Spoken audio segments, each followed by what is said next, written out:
Chaque jour, Charles et Carole vous présentent la leçon de l'école du sabbat.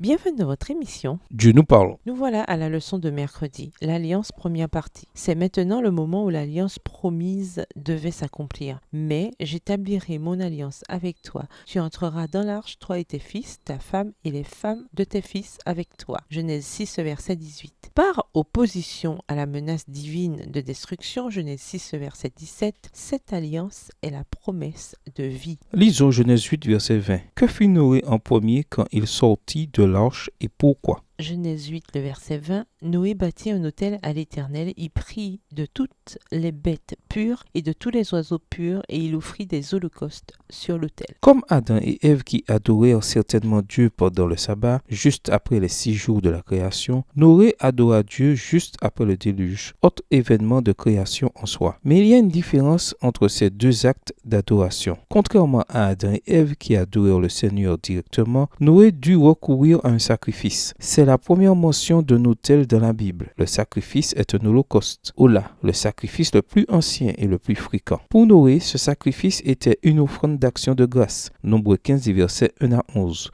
offerte afin d'exprimer sa gratitude au Créateur qui l'avait sauvé. Lisons Genèse 9, les versets 2 à 4. De quelle manière le déluge a-t-il affecté le régime alimentaire humain? Quel est le principe derrière les restrictions de Dieu? Genèse 9, les versets 2 à 4. Vous serez un sujet de crainte et d'effroi pour tout animal de la terre, pour tout oiseau du ciel, pour tout ce qui se meut sur la terre et pour tous les poissons de la mer. Ils sont livrés entre vos mains. Tout ce qui se meut et qui a vie vous servira de nourriture. Je vous donne tout cela comme l'herbe verte. Seulement, vous ne mangerez point de chair avec son âme, avec son sang. À cause des effets du déluge, les végétaux n'étaient plus disponibles comme avant. Par conséquent, Dieu permit aux hommes de manger de la chair animale. Ce changement de régime généra un changement dans les relations entre humains et animaux par opposition à ce qu'elle avait été dans la création originelle. Dans le récit de la création, humains et animaux partageaient le même régime alimentaire végétal et n'étaient pas une menace les uns pour les autres. Dans le monde post-diluvien, le fait de tuer des animaux pour les manger impliqua une relation de crainte. Genèse 9, le verset 2. Une fois qu'ils commencèrent à se manger les uns les autres, humains et animaux développèrent sans nul doute une relation tout à fait différente de ce qu'ils avaient connu en Éden. Cependant, la tolérance de Dieu comptait 2 restrictions. D'abord, les animaux n'étaient pas tous propres à la consommation. La première restriction était implicite dans la distinction entre animaux purs et impurs, qui faisait partie de l'ordre de la création. Genèse 8, les versets 19 et 20, Genèse 1, les versets 21 et 24. La deuxième, explicite et nouvelle, était de s'abstenir de la consommation de sang, car la vie est dans le sang. Genèse 9, verset 4. Au revoir. Et à demain si Dieu veut.